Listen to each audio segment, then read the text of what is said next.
Buenas, ¿cómo? Buenas tardes, ¿cómo están? ¿Me escuchan? Bien, gracias. Buenas. Sí, se escucha bien. Bueno, en breve arrancamos con la clase.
Bueno, ¿cómo están? Mientras se van conectando el resto, les voy preguntando, ¿pudieron avanzar con los ejercicios para esta clase?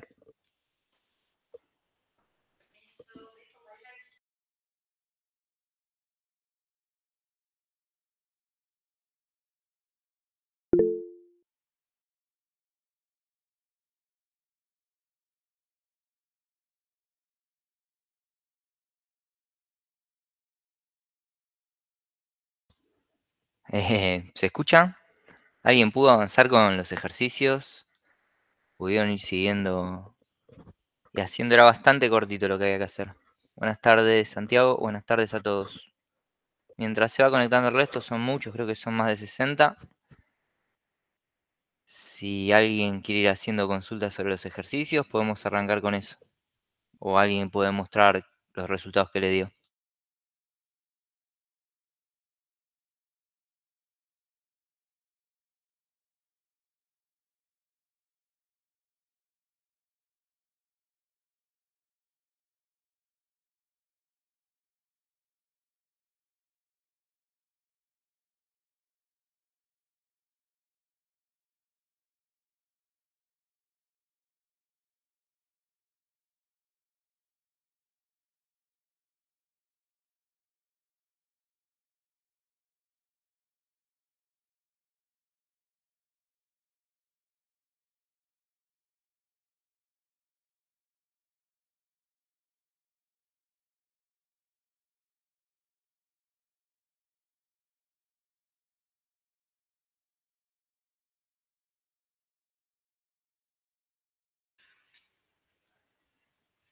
Bueno, supongo que no hay dudas en ese caso.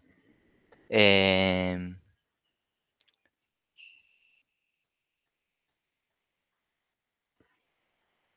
¿Alguien hizo el ejercicio o avanzamos? Arrancamos con la clase de hoy, si les parece.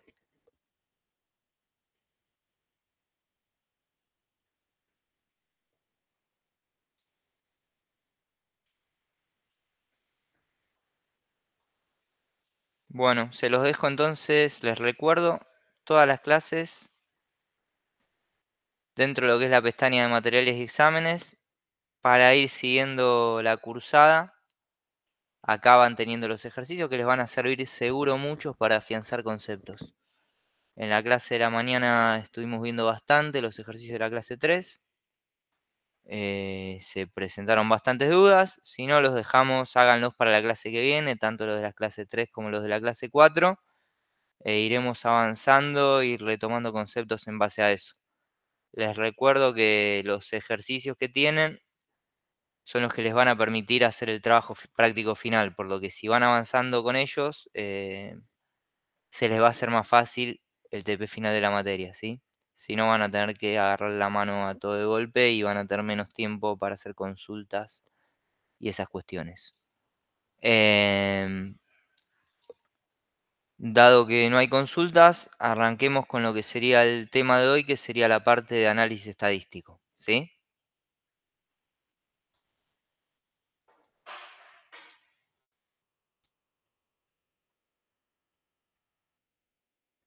Bueno, entonces, ahora les voy a pasar el collab de la clase.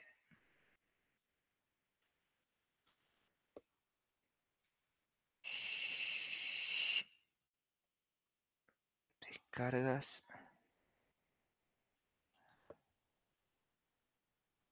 Lo abro de nuevo.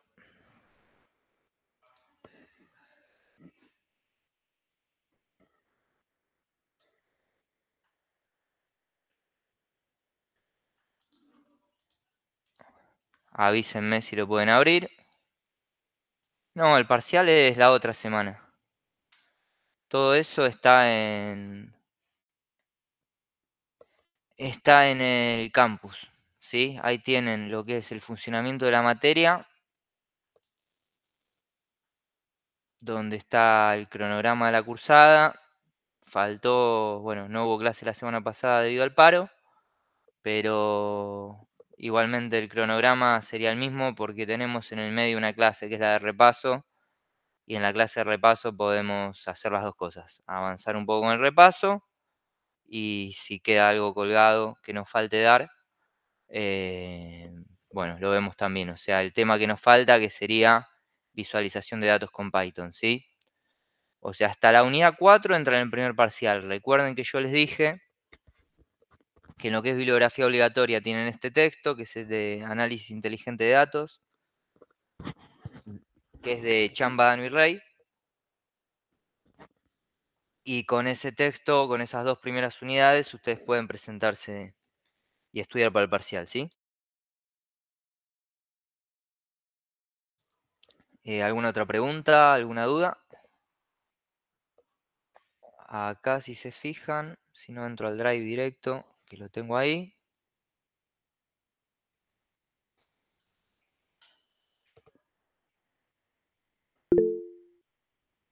A ver. Sí, Candela.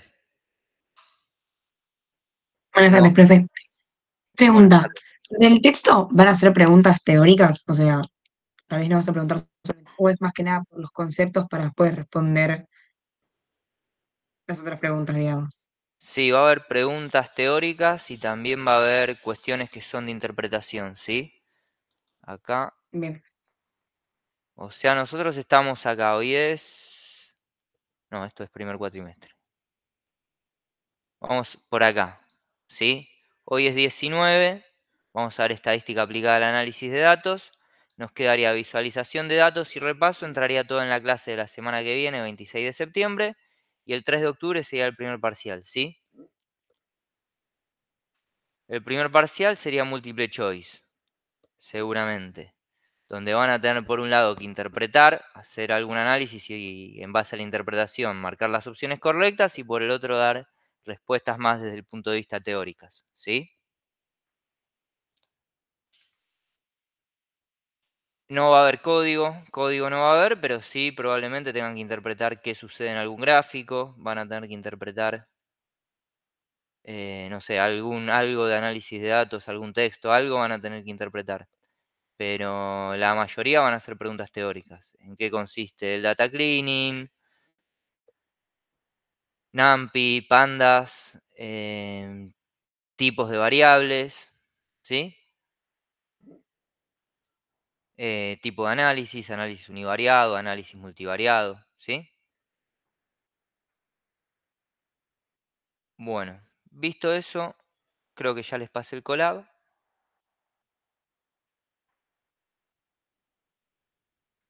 Hoy vamos a trabajar y a arrancar con lo que sería el análisis de los datos. Bueno, no sé dónde me quedó la PPT ahora de tantas cosas que tengo abierto. Sí, es virtual el parcial. Franco. Acá está. Tendría que cerrar un par de ventanas. Esta la cierro. Bueno, entonces, nosotros habíamos llegado hasta la limpieza de datos. ¿Se acuerdan un poco de qué vimos de limpieza de datos hace 2 semanas? ¿Por qué eran un problema? ¿Qué se podía hacer para solucionarlo? ¿Qué clasificaciones vimos? ¿Quién se acuerda? ¿Me puede recordar un poco lo que vimos hace 2 semanas?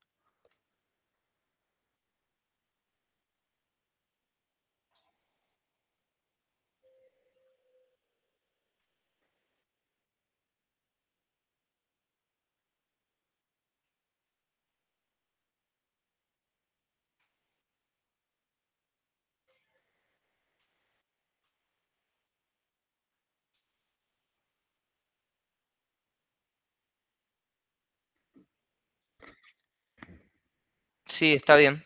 Está bien lo que estás diciendo, Mateo. O sea, nosotros vimos que había un primer momento en el trabajo con un dataset. Cuando recibíamos la información ya estaba cargada, ya estaba almacenada, nosotros la recibíamos y empezábamos a trabajarla y había un primer momento que era el momento de la limpieza de los datos, ¿sí? Ahí podíamos tener distintos problemas como datos nulos, datos inconsistentes, valores atípicos, exactamente como dice Diego, valores inusuales. Y teníamos primero que encontrar todos estos y clasificar todos estos problemas, ver qué sucedía con las variables de nuestro dataset y una vez que los teníamos identificados, teníamos que realizar ciertos procedimientos para corregir esto, ¿sí?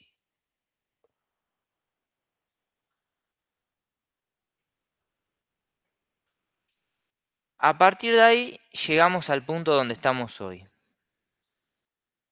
que sería el análisis de los datos, ¿sí? Nosotros vamos a partir de una definición, que es la definición justamente de Chambadano y Rey, que una vez que tenemos los datos ya limpios, por decirlo de alguna manera, que tenemos la información disponible que vamos a utilizar, vamos a tener que ordenarla y organizarla. Nosotros no vamos a poder agarrar los datos en bruto y en base a ello hacer análisis alguno, ¿sí? Voy a abrir un... No, voy a usar el ejemplo. Por ejemplo, si nosotros entramos acá al Colab y lo único que hacemos es abrir el dataset por sí solo no nos va a permitir interpretar nada. De hecho, acá ni siquiera se ve como un dataset, ¿sí? Acá estamos viendo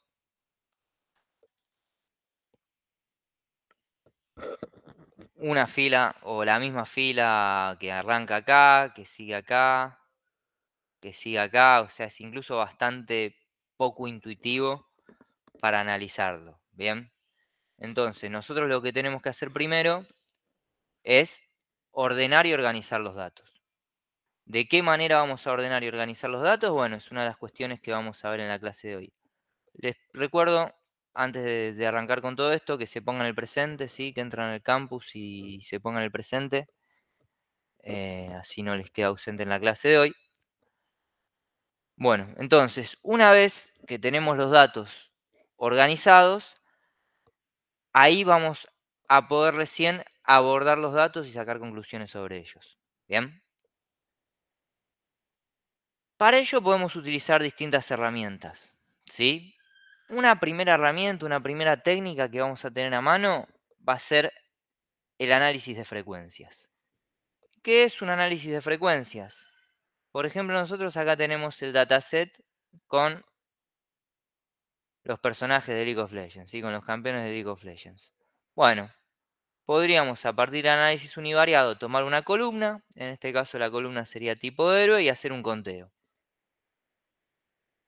Como es una variable categórica, el conteo en este caso es muy sencillo, ¿sí? O sea, tenemos luchadores, 49 luchadores, 37 magos, 28 de otros, 24 de otros, 17 asesinos y así, ¿sí? Cuando la variable es categórica, el conteo es bastante sencillo. Ahora, cuando trabajamos con variables de tipo cuantitativa, la cuestión es un poquito más compleja. Cuando es categórica, podemos hacer el conteo de manera simple, o sea, los valores absolutos, tenemos 49 luchadores, por ejemplo, o podemos hacerlo también porcentual. Podemos trabajar con proporciones, ¿sí? En este caso, acá interpretaríamos que el 28,5% de los personajes son luchadores, bien, fighter. Ahora, si nosotros tenemos variables de tipo numérica, la cuestión se hace un poco más compleja, ¿sí? ¿Por qué se hace un poco más compleja? Y porque deberíamos organizar y hacer el conteo de alguna manera. Podríamos tomar los valores como discretos, por un lado, o podríamos utilizar intervalos, ¿sí? Que en general es lo que se suele hacer.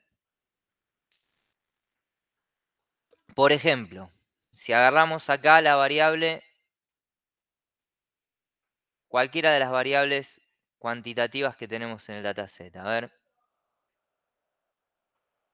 B, Blue Essence, ¿sí?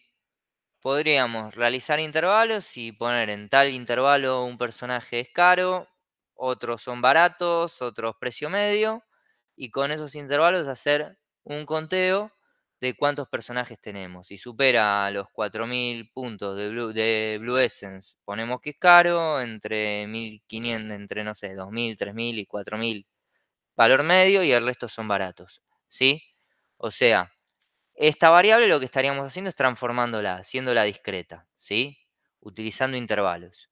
Que esa es una técnica que podríamos usar para análisis de frecuencias para variables de tipo cuantitativo. ¿Bien? Esta sería una primera aproximación que tendríamos. Primero haríamos un conteo de una variable que nos interese, obviamente. No vamos a estar analizando cualquier cosa, sino que si nos interesa analizar una variable, una primera aproximación podría ser esta, una frecuencia. Una vez superada la frecuencia, podríamos pasar a otro tipo de medidas, ¿sí? Que son las medidas ya de tipo descriptivas y univariadas. Las medidas de tipo descriptivas, las medidas univariadas, hay de distintos características de distintas categorías. Algunas muy reconocidas, por ejemplo, son las medidas de tendencia central, ¿sí? Las medidas de tendencia central son un resumen. La palabra clave, si se quiere, de esta filmina es que son un resumen. ¿Bien? Entonces, ¿qué es lo que están resumiendo? Están resumiendo el conjunto de los datos que tenemos con un solo valor. Así, por ejemplo, si nosotros acá queremos trabajar, no sé, la media aritmética de los real points, sería una medida de tendencia central, ¿sí? ¿Qué sería la media aritmética? Sería el promedio que ustedes ya conocen, que ya habrán visto en estadística, que ya habrán visto en el secundario, ¿sí? Que en este caso sería, por ejemplo, si tuviera 3 valores, sería 7 más 4 más 11 dividido 3, sería nuestra media aritmética. Estamos resumiendo estos 3 valores en uno solo. 11 y 11, 22, dividido 3, 7,3 periódicos, ¿sí? O sea, en ese caso sería 7,3 periódico nuestro valor. Es una medida que nos está resumiendo todos los datos. Acá lo estoy haciendo lo mismo, pero con código de Python para la variable readPoints estamos calculando la media, ¿sí? Utilizando pandas. Fíjense, si vamos a las librerías que estamos utilizando, primero están como siempre pandas y NumPy, después están Seaborn y Pyplot, que si quieren hoy podríamos empezar con estos temas, si vamos bien con lo que es, esta parte más estadística, que parte de esto será repaso, habrá conceptos que ustedes ya vieron en la materia de estadística y que habrá que repasar. Pero en la próxima clase la idea era ver estas dos cosas, hoy podemos adelantar un poco. Después estamos utilizando la librería SciPy, que es justamente para algunas medidas que no son tan comunes, como puede ser la media podada. Skew es para,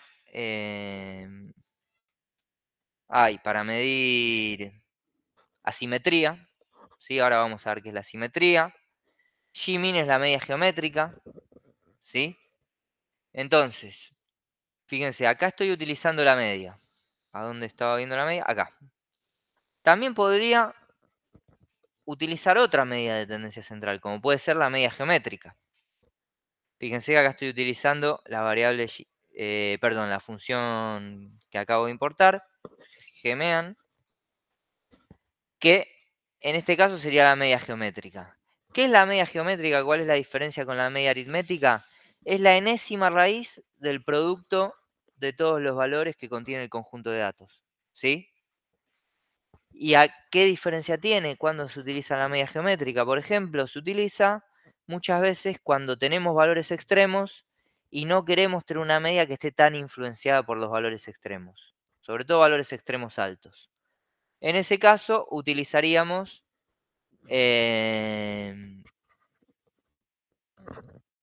esta fórmula, ¿Sí?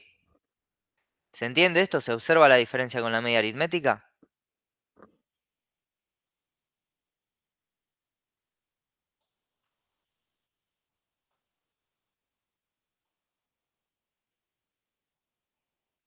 ¿Alguna duda?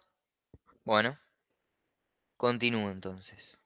Tenemos por un lado la media geométrica, por el otro la media aritmética, y podríamos tener, por ejemplo, también la media podada.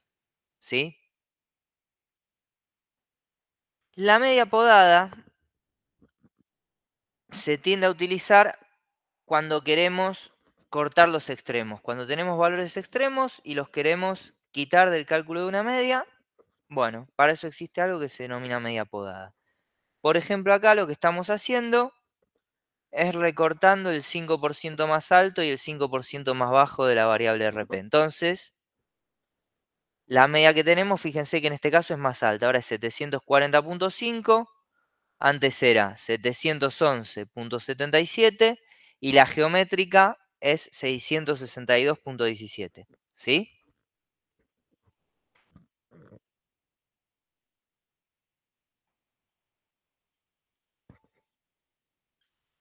Entonces, ¿qué característica en común tienen todas estas medidas? Y acá podemos tener dos más, ¿sí? Que no sé si recordarán lo que son, la mediana por un lado, ahora la vamos a ver de nuevo, la mediana, y la moda. ¿Quién recuerda qué es la mediana y qué es la moda?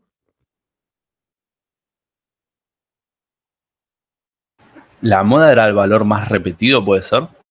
Exacto, bien Mariano. La moda era eso. ¿Y la mediana? No, ¿No era como el valor central, por decirlo de una manera? sí, el valor central dada qué condición. Que sea impar la cantidad de registros. Está bien, sí, si es impar sería el valor central, si no es un poco más conflictivo. Pero tiene que pasar algo para que sea el valor central.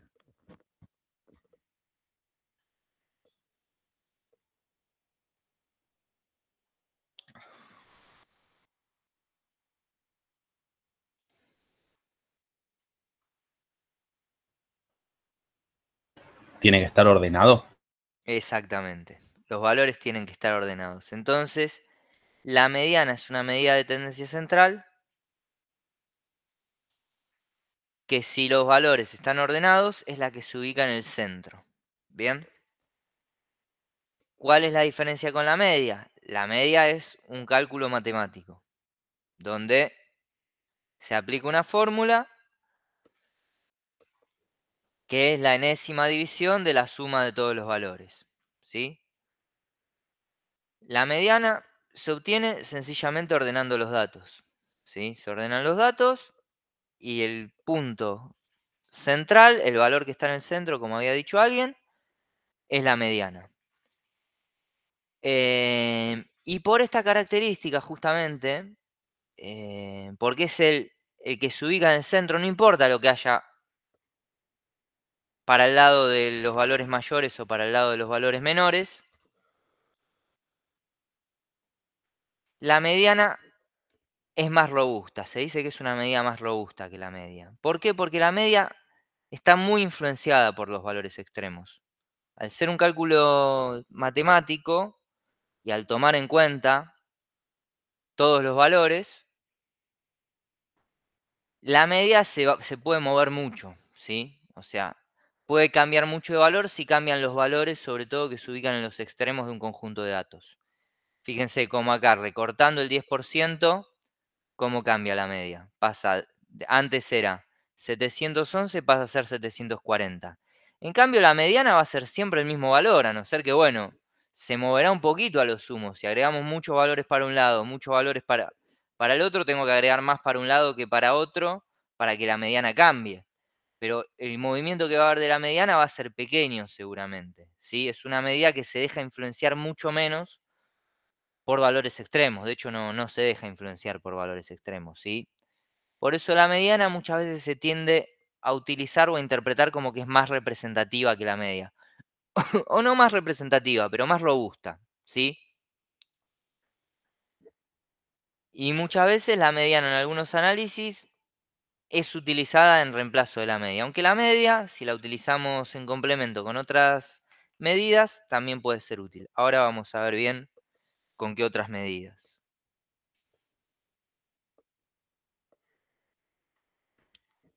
Entonces, tenemos las medidas de tendencia central. Después tenemos las que se llaman medidas de posición, ¿sí? ¿Qué son las medidas de posición? Son medidas que permiten dividir al conjunto en partes iguales. Acá faltó algo en la PPT, que es siempre y cuando los datos estén ordenados, que es lo que les decía antes. La mediana, por ejemplo, nos permite dividir al conjunto de datos en dos mitades, ¿sí? Vamos a tener el 50% de los datos por un lado y el 50% por el otro. Pero hay otras medidas de posición, no es la única la mediana. Existen los cuartiles, los quintiles, los deciles, los percentiles, ¿sí? Los cuartiles, por ejemplo, son los que nos van a permitir dividir al conjunto de datos en 4 partes iguales. ¿Bien? Los deciles en 10 partes, los quintiles en 5 partes, los percentiles en 100 partes. ¿Sí?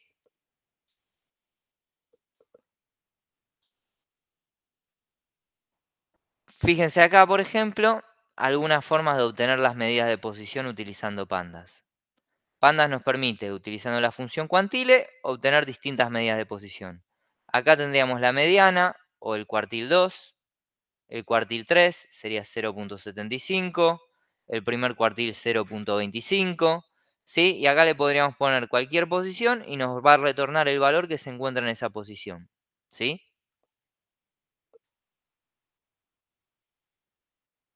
Estos valores o estas medidas se tienden a utilizar mucho en gráficos, por ejemplo. Cuando nosotros vemos lo que es un gráfico de cajas y trabajamos con valores extremos, se tiende a utilizar muchísimo lo que es el cuartil 1 y el cuartil 3. El gráfico de cajas es un gráfico que está especialmente diseñado y lo vamos a ver cuando arranquemos con el contenido de visualización de datos. Está especialmente diseñado para visualizar estas cuestiones, ¿sí?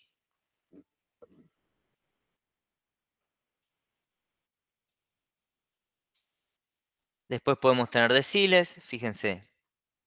Acá utilizando Linspace de NumPy, estoy obteniendo los valores de todos los deciles. Acá está lo que les decía antes de que es más robusta. Fíjense que tanto el decil 4 como el 5 como el 6 es 790. ¿Sí? Incluso el decil 1 y el 2 es 260. Son valores que no están o que no suelen estar muy influenciados por los valores extremos que no se mueven tanto, porque al ser medidas de posición tiene que haber muchos cambios en el conjunto de datos para que se modifiquen. ¿Sí? ¿Se entiende esto? ¿Me van siguiendo acá?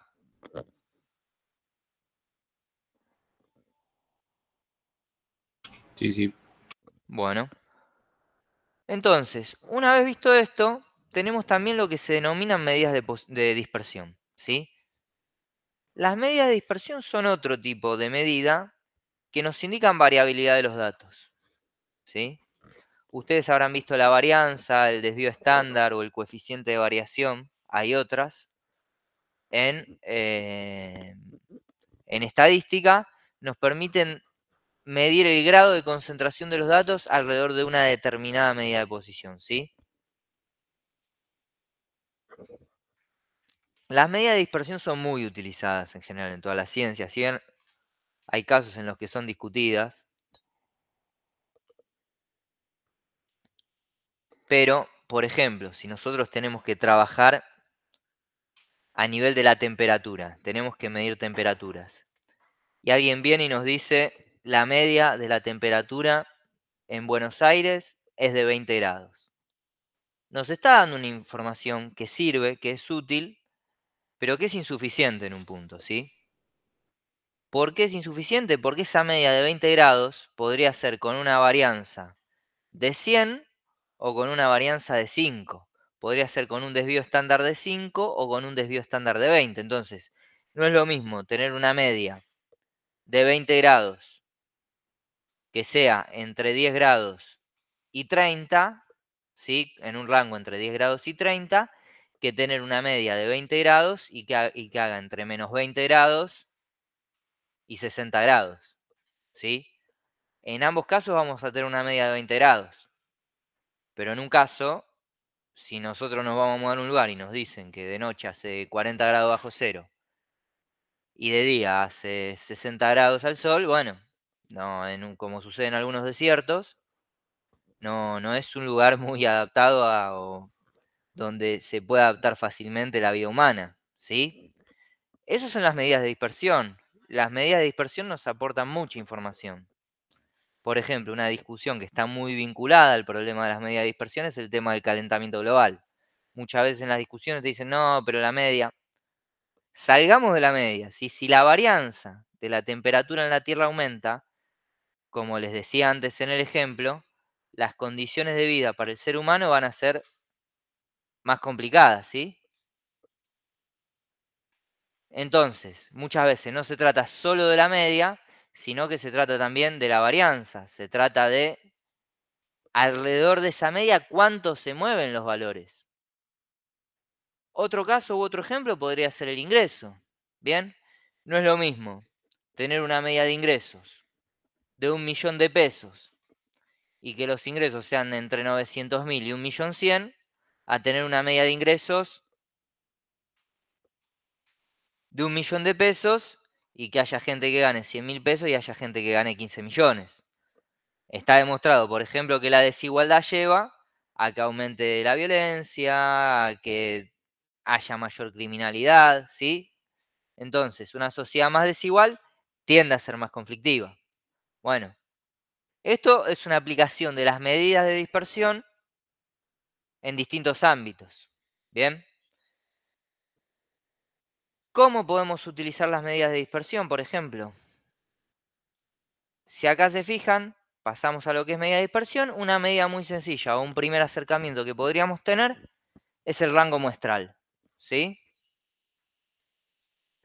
El rango muestral es el máximo menos el mínimo.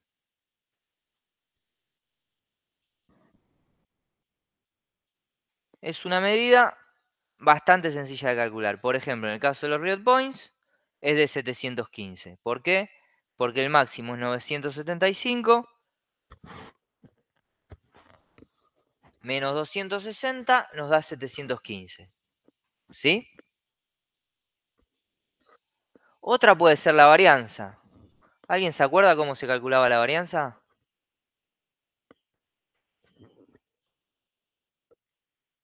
¿Lo vieron en estadística?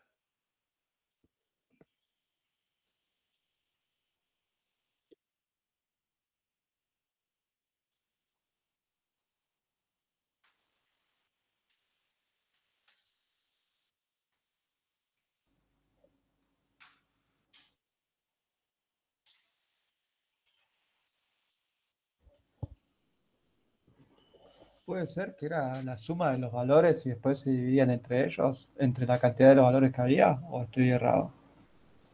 Es algo así, ¿Los valores elevados al cuadrado o algo así? Sí, algo así, exacto. O bien. sea, se calculaba la diferencia de cada valor de un registro. Pónganle, nosotros acá tenemos, en el primer ejemplo que les había dado, con 3 valores, que es sencillo. Tenemos 7, 4 y 11, ¿sí? Entonces, acá la media era 7,33. Hacemos la resta, para cada valor, hacemos la resta del valor menos la media. Eso lo elevamos al cuadrado, como decía recién Emanuel. Por ejemplo, acá sería menos 0,33 al cuadrado, bueno, un noveno, ¿sí? Acá nos daría 3,33 al cuadrado, ¿sí? Y acá tendríamos 3,66 al cuadrado.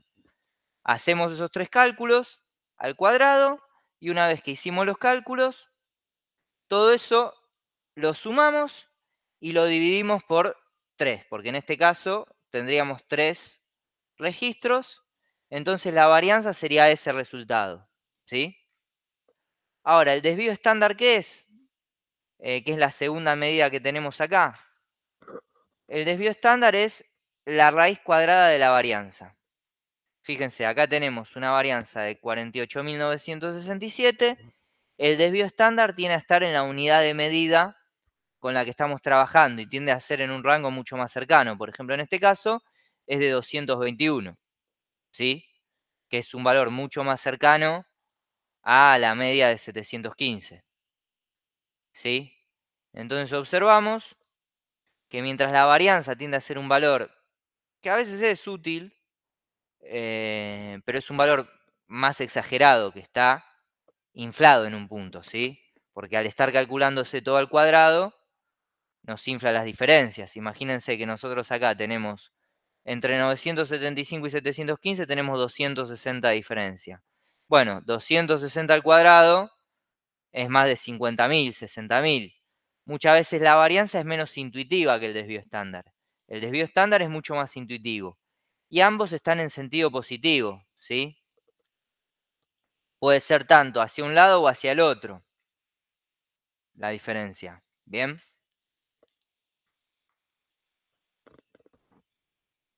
Después tenemos otra que es el coeficiente de variación. El coeficiente de variación es el desvío estándar dividido la media. ¿Sí? En este caso, por ejemplo, el desvío estándar es 221.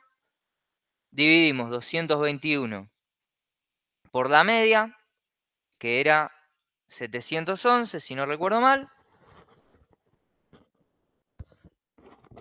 Y bueno, en este caso lo estoy multiplicando por 100 para que nos quede porcentual. Si no, sería 0.31, ¿sí? El coeficiente de variación.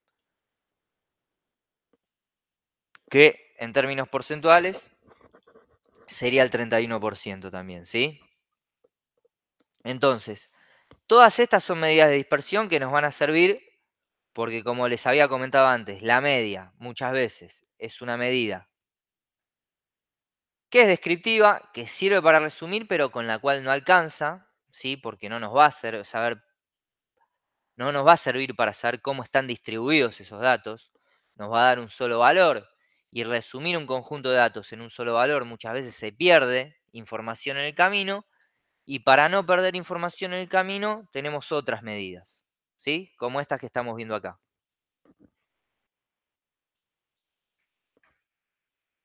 ¿Alguna pregunta hasta acá?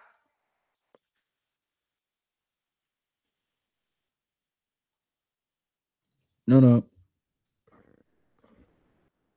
Bueno.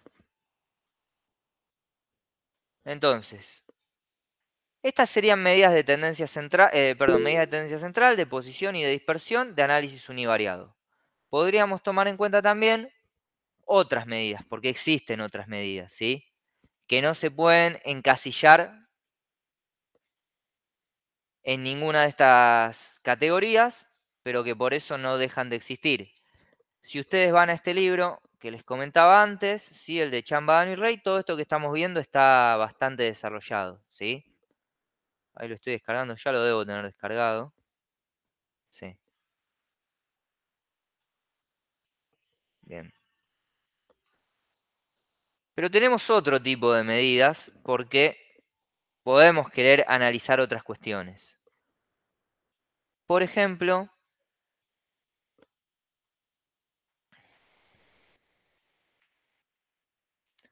podríamos querer medir la asimetría, ¿sí?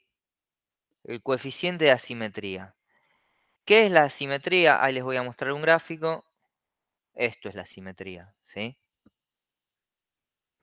Nosotros podemos tener distribuciones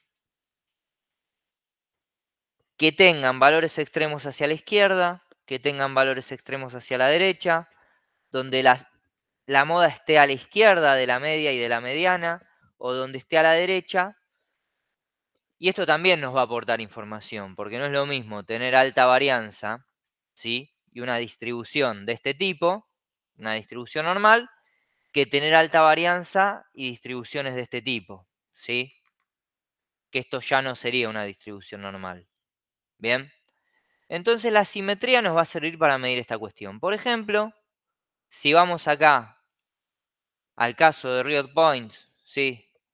Y calculamos el coeficiente de asimetría muestral de Fisher-Pearson, nos va a dar un valor negativo. ¿Bien? Nos va a dar menos 1.08. ¿Qué tipo de asimetría sería esta entonces? Sería este tipo de asimetría, ¿sí? donde tenemos valores extremos hacia la izquierda. Y esto se observaba un poco antes. Se observaba un poco antes porque cuando hacíamos los deciles, veíamos que la media, o la mediana, mejor dicho, está mucho más cerca del percentil 9, del decil 9, que del decil 1. ¿Sí? Esto nos está dando la idea de que tenemos valores extremos más tirando hacia los valores inferiores, en este caso. Es decir, tenemos unos pocos personajes que se podría decir que son baratos,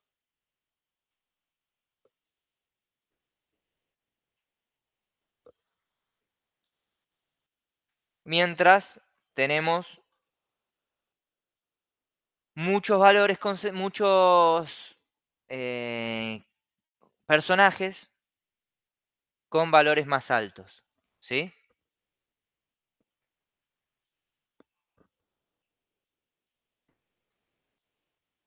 Entonces podemos ver que acá entre las distintas medidas vamos a encontrar una relación, pero las distintas medidas se complementan entre sí, ¿sí? No podemos medir o analizar una aislada del resto.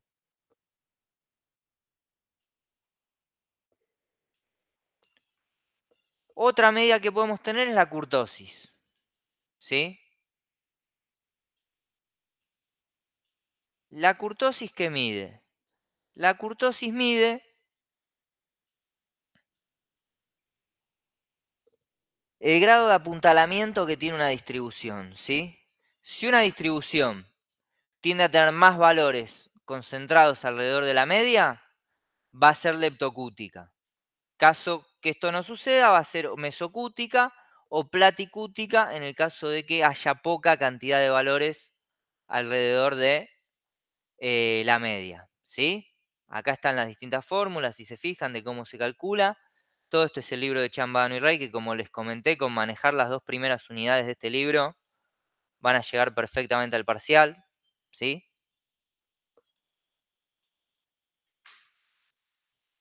Entonces así estamos viendo que una vez ordenado y limpio el dataset, podemos trabajar con todas estas medidas, ¿sí? Que son todas medidas que en este caso estamos viendo que son univariadas. Univariadas porque las que vimos hasta acá se aplican solo sobre una variable, ¿sí? No se pueden aplicar sobre más de una variable. Después tenemos otro tipo de medidas en el caso de que queramos trabajar con más de una variable. ¿Cuáles van a ser esas medidas? ¿Sí? Bueno, vamos a tener que partir en ese caso de tomar en cuenta cómo vamos a acceder a la información multivariada, ¿sí? Recuerden que nosotros tenemos registros por un lado, columnas por el otro. Los registros serían las filas, o mejor dicho, registros y variables, o filas y columnas. En las filas se encontrarían los registros, que son los elementos sobre los cuales medimos los atributos, como dice la definición.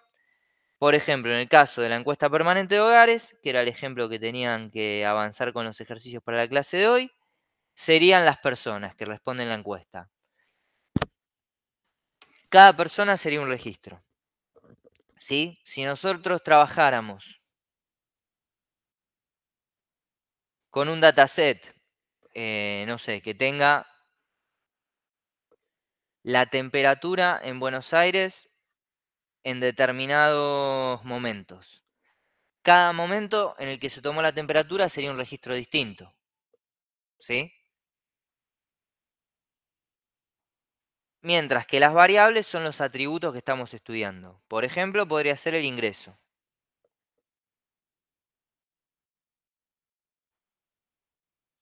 Si nosotros estamos hablando de personas de la EPH, podría ser el ingreso, ¿sí? Si estamos hablando del clima, podría ser la humedad, podría ser la temperatura, podría ser el viento, podría ser la probabilidad de lluvia, ¿sí? Son distintas variables, atributos que estamos estudiando y que estamos midiendo. Y estos atributos se deben encontrar por convención en las columnas, ¿sí? Ahora, vamos a tener un problema cuando utilicemos análisis multivariado. Porque el análisis multivariado va a implicar una mayor complejidad que el análisis univariado, ¿sí? Porque nosotros vamos a querer medir no solo el estudio de cada variable aisladamente, obviamente que vamos a precisar la información de cada variable de manera aislada, sino que también vamos a querer ver qué relaciones se establecen entre las variables. ¿Sí?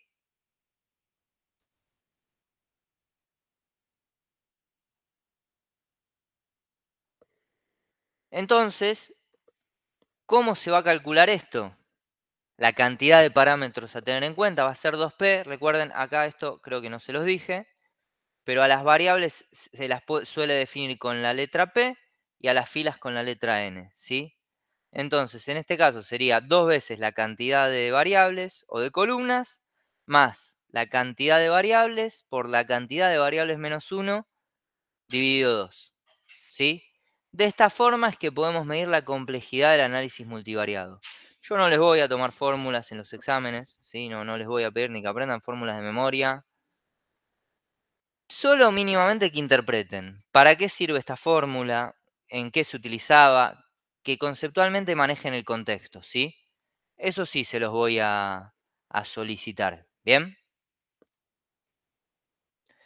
Entonces, en este caso, ¿para qué nos serviría esta fórmula? Para calcular o estimar la cantidad de parámetros. Tengan en cuenta que, por ejemplo, si estamos hablando de recursos computacionales en juego, a mayor cantidad de parámetros, obviamente, el costo computacional va a ser más alto, ¿sí?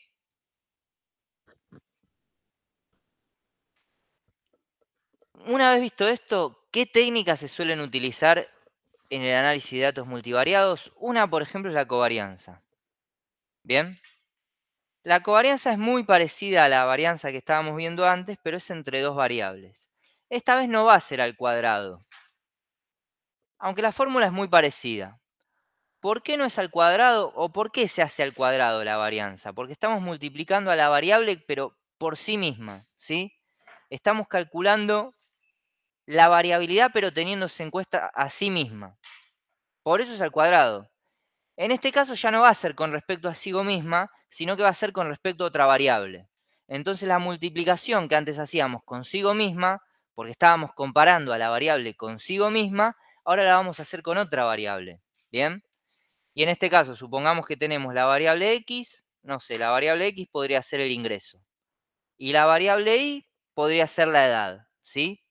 Calcularíamos el ingreso para cada registro menos el ingreso medio.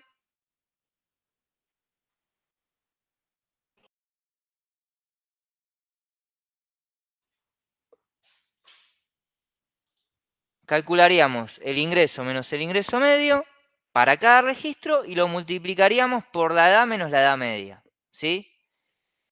Y sumaríamos todos esos resultados. Y una vez que sumamos todos esos resultados, lo dividimos por n-1, ¿sí? En este caso es n-1, tiene que ver con los grados de libertad, no es tan importante esto, pero es una forma, digamos, de darle un peso a cada caso, que no es que cada caso vale lo mismo.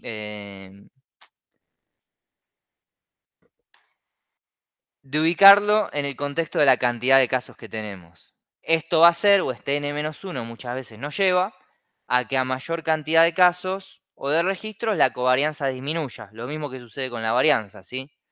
La varianza muchas veces, si tenemos un conjunto de datos de 1000 casos, va a ser una varianza más baja que un conjunto de datos de 10.000 casos, seguramente. Bueno, con la covarianza va a pasar lo mismo. ¿Por qué?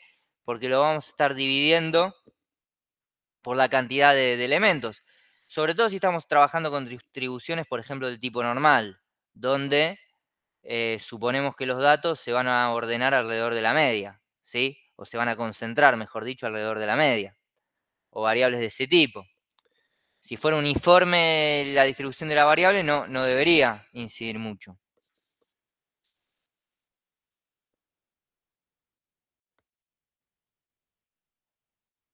Bien. ¿Se entiende qué es la covarianza? ¿Me siguen hasta acá? Sí, perfecto. Bueno, ¿qué problema tendríamos con esto?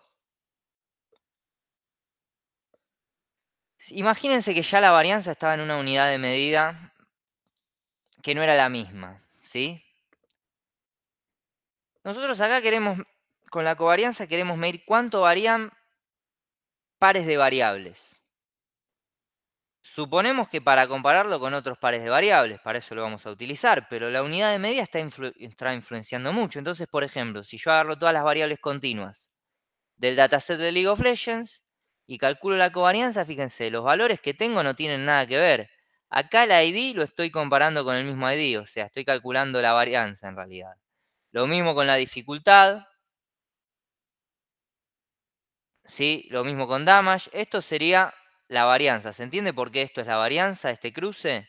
Porque, a ver, acá por ahí se ve un poco más gráfico. Ah, no, pero claro, no, es la no tengo varianza abajo. Este cruce es ID con ID, dificultad con dificultad. Ahora, esta sería la covarianza entre la dificultad y el ID. Bueno, no tiene mucho sentido porque el ID sabemos que no es una variable que deba relacionarse con el resto. Pero en el caso de la dificultad, no sé. Con el costo, sí, con Blue Essence, ¿sí? Vemos que... Ah, perdón, esto es correlación. Vemos que hay covarianza acá, ¿sí? Una covarianza de 38. La única información que podría ser fidedigna y comparable es el sentido, ¿sí? Si el sentido es negativo, la proporcionalidad va a ser inversa. Si el sentido es positivo, la proporcionalidad va a ser directa. Es decir, uno crece, el otro crece. En cambio, si el sentido es negativo, vamos a poder sacar la conclusión de que si uno crece, el otro decrece, ¿sí? Ahora, estas unidades de medida no son comparables. Fíjense, esto nos da 20.000, esto nos da 0.2. Son unidades de medida que no tienen mucho sentido. Por lo que la covarianza muchas veces vamos a necesitar estandarizarla. ¿Y cómo la vamos a estandarizar? Utilizando la correlación, ¿sí?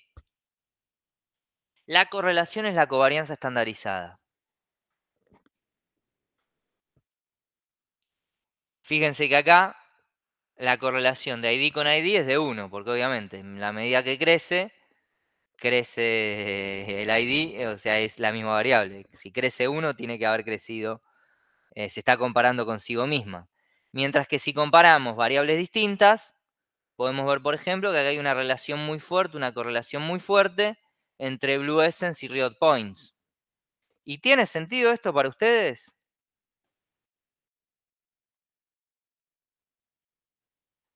No sé si alguien sabe. Primero, si alguien sabe, comente qué es Blue Essence y qué es Riot Points. Y segundo, ¿por qué tiene sentido que tengan una correlación alta?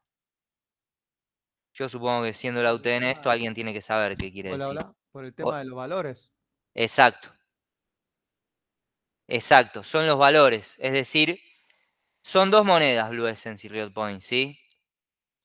Entonces, si en una moneda tiene un precio caro, en la otra también debería tener un precio caro. No puede ser que un personaje sea barato en una moneda y sea caro en la otra. No, en general el que es caro en una es caro en la otra.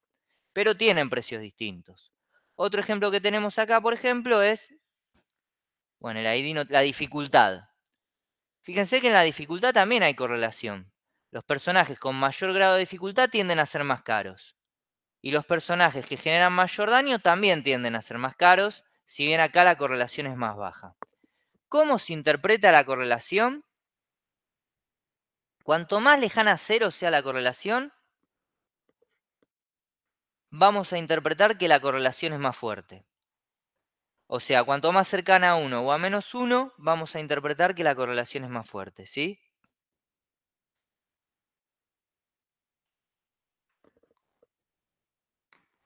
Mientras que, si es cercana a 0, vamos a interpretar que la correlación es débil. ¿Bien?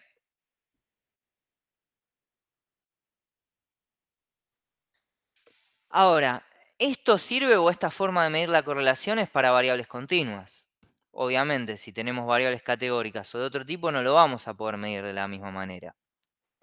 Entonces, si las variables son categóricas, vamos a utilizar otra forma de medir la correlación, que es la B de Kramer, ¿sí?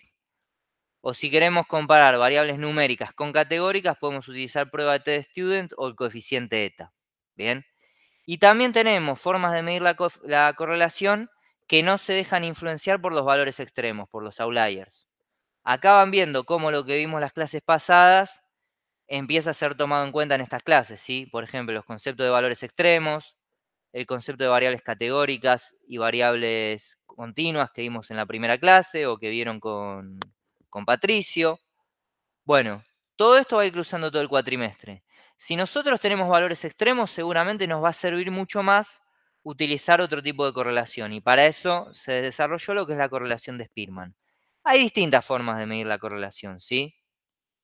Va a depender del tipo de variables con el que estemos trabajando. Y va a depender también de si nos interesa o no tener en cuenta los valores extremos, etc. ¿Sí? Tenemos muchas alternativas. Tenemos una gran escala de grises, como les suelo decir todas las clases. Bueno.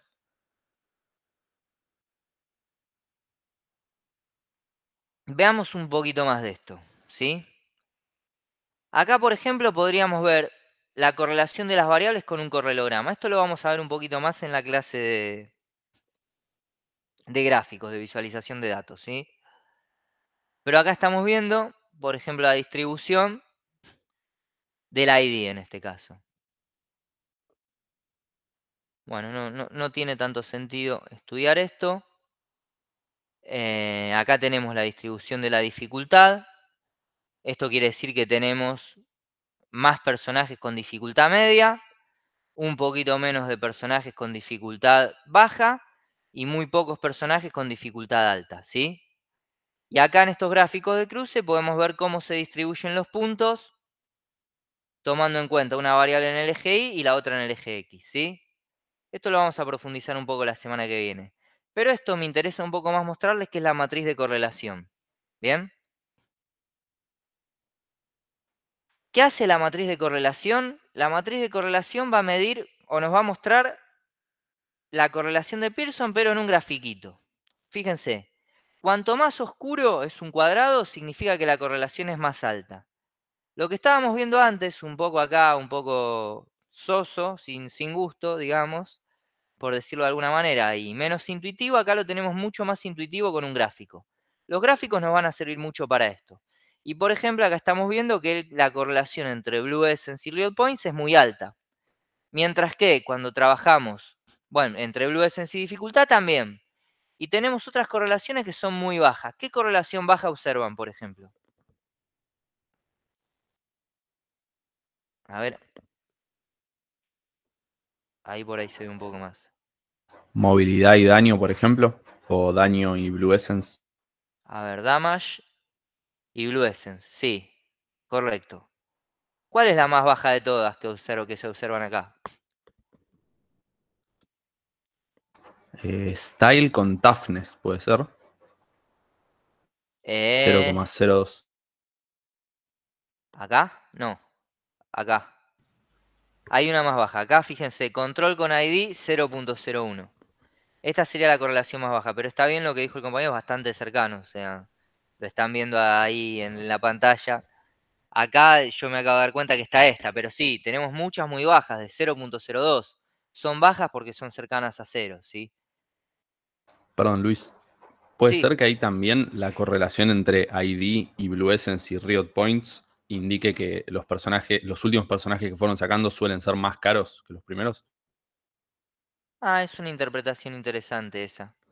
Yo no lo había visto de esa manera, me parecía que no tenía mucho sentido. Yo la verdad no descargué el dataset, pero no conozco tanto el juego. Pero sí, porque serían los IDs más altos que deberían ser los últimos. Y de hecho lo mismo con dificultad. Los últimos personajes deben tener una dificultad más alta y deben tener mayor movilidad. Sí, está muy bueno esto que estás comentando porque yo no me daba cuenta cuál era el sentido de esta correlación. Pensaba que el ID era independiente, pero si el ID está relacionado al orden en que van saliendo los personajes, tiene un sentido, ¿sí? Estaba bueno esto que aportaste.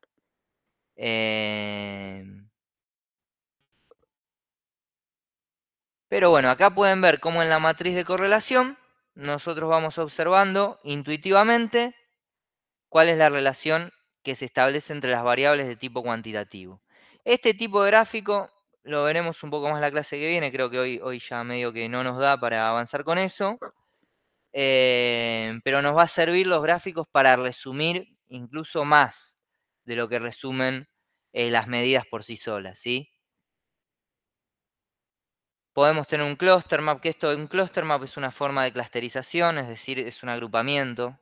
Una clusterización en castellano es conglomerado, clúster, ¿sí? es una forma de agrupar datos, ¿sí? Nosotros no vamos a llegar a ver clusterización en el cuatrimestre por la cantidad de clases que tenemos, pero es un tema que si a futuro les interesa estudiar, tiene que ver con agrupar registros según determinados valores. Por ejemplo, la ubicación geográfica es en algún punto una forma de clusterización medio intuitiva, donde nosotros ubicamos en un mapa según cercanía desde el punto de vista geográfico, de latitud y longitud, ¿sí?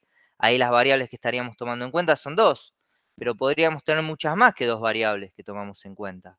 Y en ese caso podríamos construir distintos clústeres, ¿bien? En este caso, este cluster map lo que está haciendo es ubicando según correlación. Fíjense, acá tenemos correlación alta, acá tenemos también en las dos esquinas y en el borde inferior izquierdo y superior derecho, correlación más baja, ¿sí? Entonces, por fuera de esto, que son quizás análisis multivariados un poco más sencillos, vamos a tener otras formas de análisis multivariado, ¿sí? Algunas técnicas más avanzadas. Algunas de ellas las vamos a ver a lo largo del cuatrimestre, otras no, ¿sí? Por ejemplo, componentes principales no llegamos a verlo, correspondencias tampoco, clusterización se lo acabo de nombrar.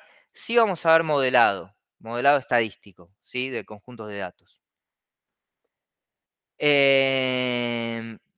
Pero bueno, cuando trabajemos con análisis multivariado, obviamente tenemos muchas posibilidades y se nos abre un mundo.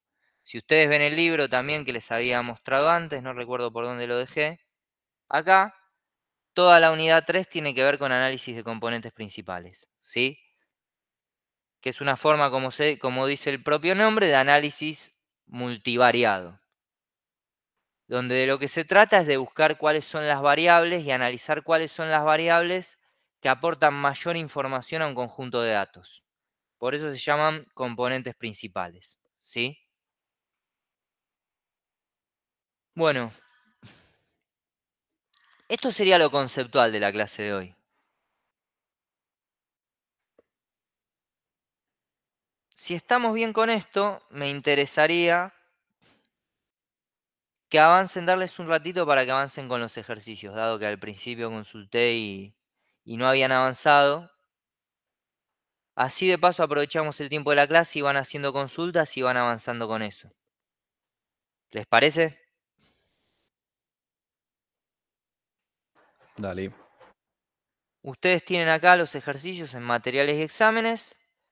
Con lo visto hoy podrían avanzar con los ejercicios de la clase 3 y los ejercicios de la clase 4, ¿sí? Les dejo media horita para que avancen con eso. Y cualquier cosa, cualquier consulta, sí. Una consulta, profe. No sé si molesta, pero ¿no lo podría hacer usted el ejercicio? Así lo podemos seguir viendo, porque para saber bien cómo se hace correctamente, la forma en que usted lo hace. Si les parece, o sea, arranquen ahora y en los últimos 10 minutos les muestro la solución. Bueno, Así ustedes le agarran un poco también el ejercicio, ¿sí? Esto es como todo, sentarse un poco y practicar. Como programar en Python, como frontend, como backend. Hay que sentarse, practicar, ver los errores. Sí tiene una parte más conceptual de mucha interpretación. Pero si les parece, los últimos 10 minutos de la clase, les muestro un poco, por lo menos, el ejercicio de la clase pasada, ¿sí? está bien, ¿no? Yo personalmente me sirve bastante ver cómo lo resuelve uno que realmente sabe. Y así más o menos, bueno, nada, le agarro la mano para los demás ejercicios. Bueno, Por eso lo digo. les tiro algunas puntas, ya que... Primero, tengan en cuenta para las preguntas el diseño del registro, ¿sí? En el diseño del registro, sobre todo, lo que es lo que acá la información que está al final. Acá está lo de los ponderadores y acá está lo de la no respuesta, para que tengan en cuenta, ¿sí? En la última página. Después, lo otro que es importante en el diseño del registro en relación a las preguntas que tienen, van a tener la definición de todas las variables, ¿sí? La primera parte de lo que es el cuestionario individual les va a servir bastante, que es esta. Ya estoy llegando, acá. Hola, buenas noches. Si se fijan acá, tienen la descripción de algunas variables más de identificación, ¿sí? Métanle un cachito a esto y en 20 minutitos resolvemos todos juntos. A ver, Martina Montoya. La misma que la de la clase pasada. La columna P21 está en la base individual, ¿sí? Si ustedes trabajaron con la de hogar, no va a estar la P21, pero sí en la individual. ¿Bien?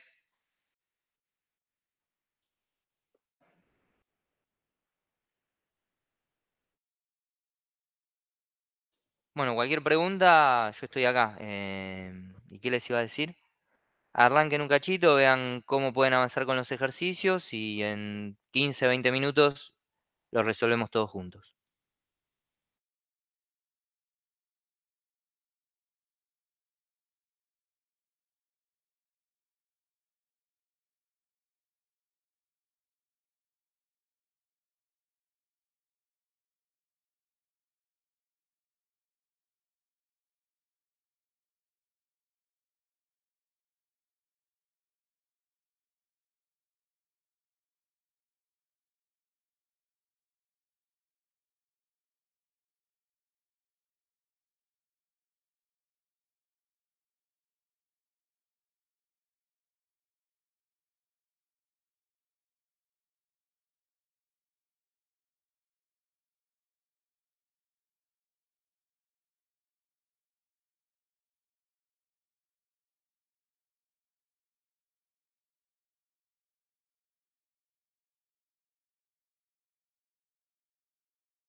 Bueno, ¿me escuchan ahí?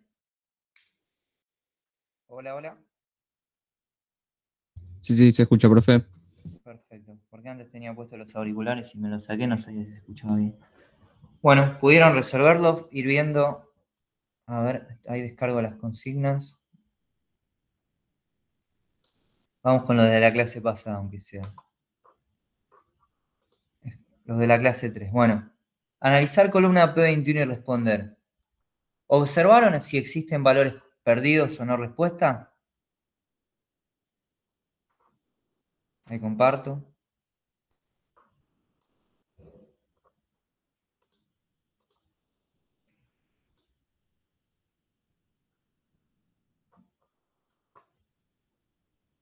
¿Pudieron ver eso?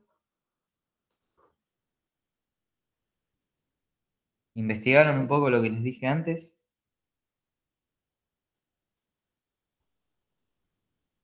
Sí, profe, hay valores nulos, hay valores que dan 0, me parece, y si no me equivoco, hay algunos que dicen -9, puede ser. Bien. Bien, esa era la respuesta que esperaba. Entonces, si ustedes fijan, nosotros podemos usar lo que vimos hoy. Una primera aproximación sería un conteo de frecuencias. Podríamos ver la base usuaria, esta es otra, no es exactamente la misma que están usando ustedes, pero porque es de otro periodo. Pero es la misma base. Y podríamos hacer un conteo de frecuencias. Y en el conteo de frecuencias lo primero que me debería aparecer es algo raro. Que es que tenemos -9, como bien decía el compañero recién. Tenemos 3.839 menos 9. ¿Qué es ese menos 9? ¿Es lógico que haya menos 9 en el ingreso? ¿Es un valor que vos trabajes y te descuenten plata? ¿Es algo esperable?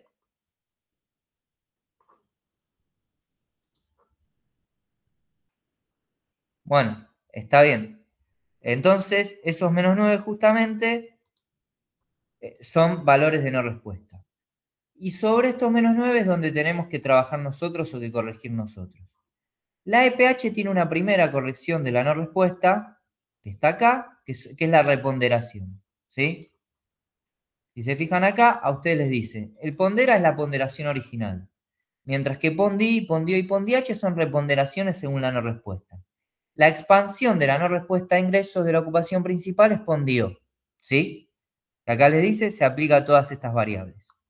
Entonces, si nosotros queremos calcular la media, por ejemplo, de la P21, podríamos usar acá en R, sería la función weighted mean. En Python pueden programar también algo para que lo haga, pero creo que hay una función parecida. Y le pasan por un lado la variable que quieren calcular, que es la P21, y por el otro lado el ponderador, que en este caso es el pondio, ¿sí? Acá me está tirando un error por exceso de enteros, integer overflow, parecido a lo de stack overflow, es decir, está gastando mucha memoria en hacer los cálculos.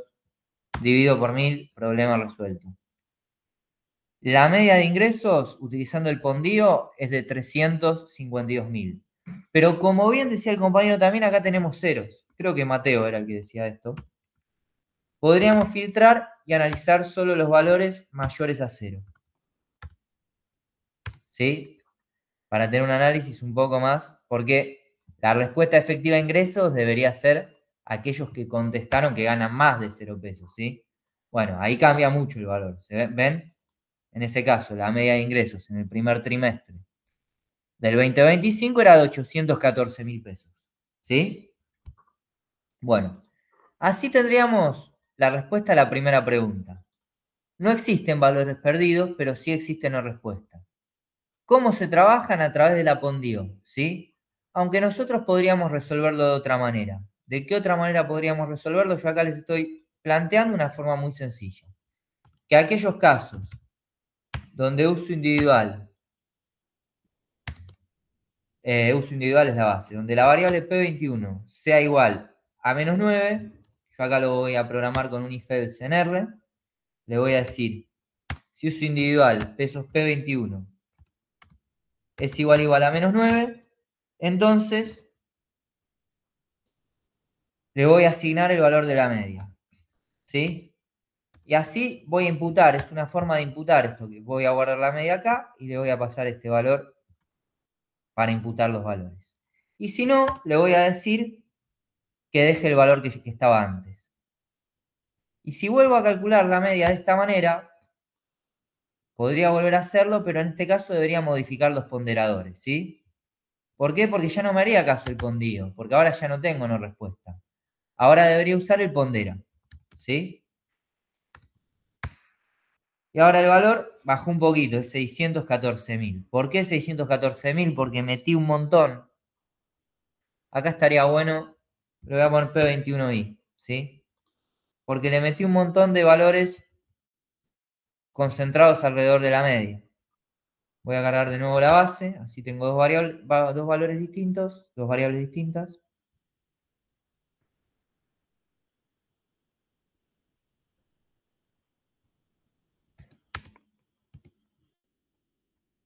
Bueno, y por un lado tengo la variable imputada y por el otro la que no. La que está imputada puedo utilizar el pondero, ¿sí?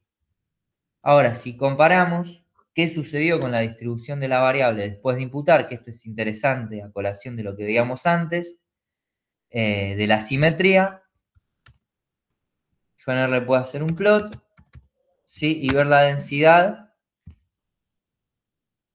Esta densidad es la que me interesa. Por un lado, la P21i. Fíjense. Esta es la P21 imputada. Tengo un montón de valores acá. ¿Por qué será que tengo un montón de valores acá?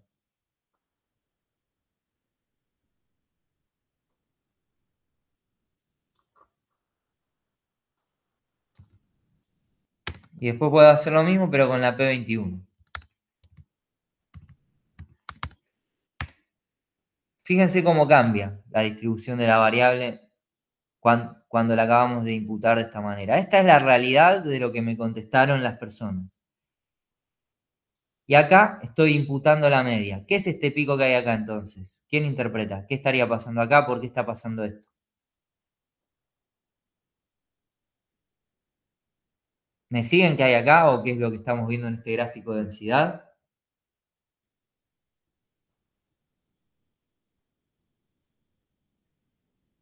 Yo la verdad, personalmente, perdón, me pierdo un poco porque las explicaciones, los ejemplos, todos los estamos viendo con Python, NumPy, Pandas y después la resolución la estamos viendo en R y yo personalmente como que no, de no conocer tanto me pierdo. No sé si lo podríamos ver en Python con lo que venimos viendo. Sí, igual, a ver, acá lo importante no es tanto el lenguaje, sería el mismo gráfico de densidad en Python, ¿eh? No cambiaría. El gráfico sería exactamente el mismo. Por ahí todavía no vimos lo que es un gráfico de densidad, pero el gráfico de densidad, este es el gráfico de densidad original, lo que nos muestra es dónde se concentran los valores, ¿sí? Algo parecido a lo que veíamos acá. Si quieren, en la clase que viene se los muestro en Python. Me va a llevar un poco más de tiempo y hoy ya no llego a hacerlo así rápido. La idea es que ustedes lo hagan en Python, si no, y lo vemos con alguno que lo tenga resuelto. Esto significa la moda. Significa que tenemos muchos valores, muchas personas que nos respondieron esto. En el caso de este gráfico, tenemos muchas personas que nos respondieron que ganan, no sé cuánto será acá, 500.000 pesos, por ejemplo. ¿Sí? Esta sería la moda. ¿Bien? El valor que más se repite. Que está cerca del 0. Entre el 0 y 5 millones. Esto es 5 millones. ¿Sí? Ahora, cuando imputamos, ¿qué sucede? Sucede que tenemos aún más valores. Tenemos aún más valores acá. ¿Por qué tenemos más valores acá? Porque obviamente, como estamos imputando, tenemos muchos valores cerca de la media. Entonces se modifica mucho lo que es la densidad. Si quieren, en la clase que viene con más tiempo, esto lo vemos bien, ¿sí? Yo, igual como les decía antes, acá lo importante no es tanto el lenguaje. Lo resolví en R porque lo tengo acá a mano y porque lo haría mucho más rápido que utilizando Python. Pero la clase que viene, si quieren, se los muestro en Python. De hecho, en Discord creo que está resuelto. No, perdón. Lo tendría que descargar. Acá lo importante en esta clase, en el ejercicio 3, es más lo conceptual, ¿sí? O sea, analizar si existen valores perdidos, cómo se trabajan, qué sucede si imputamos la P21 con la media, y después evaluar si existen valores atípicos. Nuevamente, no sé si alguien recuerda la clase pasada. ¿Cómo evaluábamos si existían valores atípicos? Es conceptual esto nuevamente.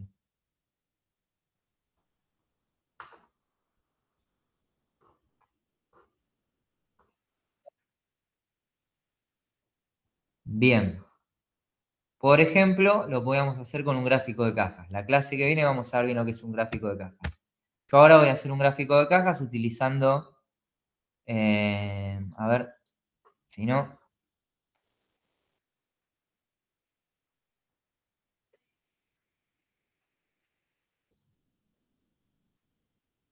era un mapa eso, si no me acuerdo mal. El de caja, ahí les muestro lo que es un gráfico de cajas, igual si lo habíamos visto, sería esto.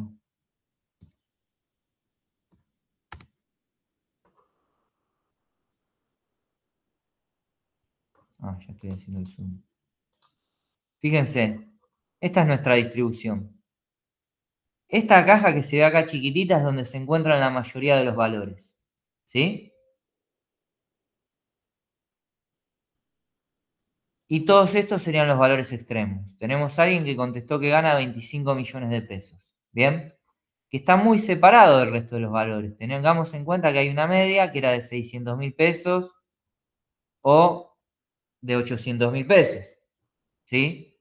Entonces esta sería una forma, ustedes deberían probar con las otras que vimos la clase pasada en Python, sería una forma de detectar valores extremos. ¿Sí?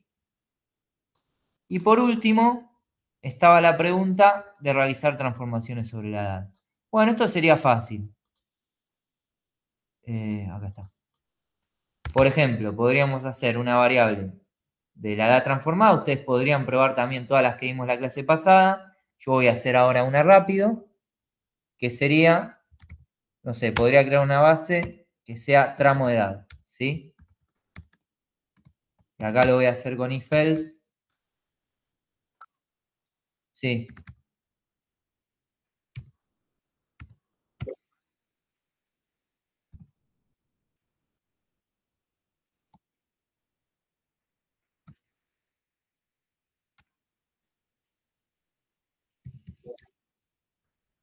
¿Qué sucede acá? O sea, sí serviría, pero ¿por qué acá no sucede? No, sí que existen, pero no es raro que una persona cobre cerca de 0 pesos. No sería un valor extremo. O sea, hay muchos sueldos bajos. Tiende a haber sueldos bajos. Lo que es raro, los valores extremos tienden a estar hacia arriba en este caso, ¿sí? Tenemos una simetría muy fuerte a derecha en este caso. O sea, si hacemos en este gráfico de densidad, a ver, ¿dónde estaba? Y vamos acá, tendríamos una simetría positiva muy grande desde el punto de vista del coeficiente de asimetría, ¿sí? Entonces, tenemos muchos valores concentrados acá, por eso no tenemos outliers bajos. ¿Bien? Bueno, entonces, acá podríamos tener menores de 18 años, les ponemos que son jóvenes, no, pongámosle joven, sino adulto, y si son mayores de 65 años, le podemos poner que son ancianos, ¿sí? Y si no le ponemos, que respete el valor original. O sea, acá hay un if else, esto es si se da la condición del if, ¿sí? Le ponemos ancianos, o sea, si tienen más de 65 años, y si no, que mantenga el tramo de edad. Y así estaríamos realizando una transformación así muy rápido, la que me sale en el momento, ¿sí? ¿Alguien lo arrancó a laburar en Python y se anima a compartir lo que hizo en Python?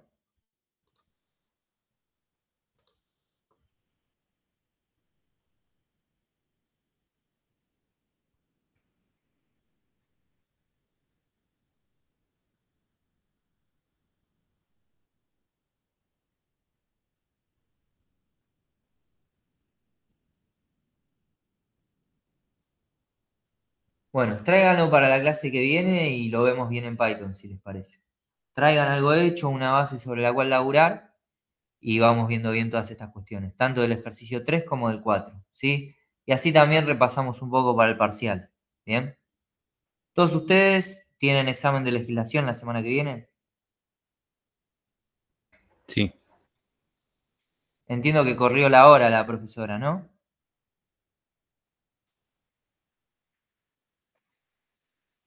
Bueno, perfecto, entonces. Bueno, entonces, si les parece, la semana que viene arrancamos 6:30 puntual, terminamos a las 7. Y si tienen alguna duda, pueden escribir consultas al campus, ¿sí? No sé si quieren ver algo más hoy. Ok, Sí, pero sería lo teórico, multiple choice, algún caso así particular y listo. sí, sobre todo. La fecha de parcial es el 3 de octubre. Eso está en la de funcionamiento de la materia. El 3 de octubre es el primer parcial y el recuperatorio sería el 17 de octubre. ¿Sí? En el medio tenemos un feriado. Quienes rindan bien el primer parcial no tienen por qué presentarse al recuperatorio. ¿Sí?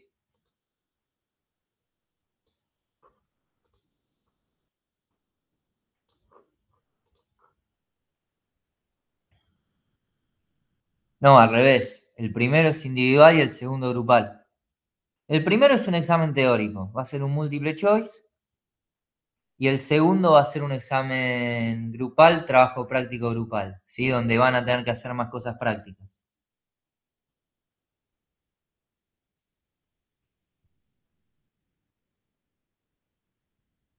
Bueno, si les parece, como les decía, traigan para la semana que viene dudas, consultas y traigan también los ejercicios hechos.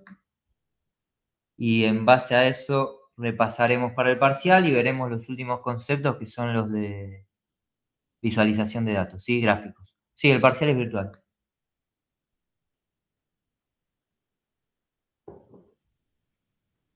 Bueno, perfecto. Nos vemos. Buen fin de semana. No, por Buen fin de favor, semana, profe. Buen fin.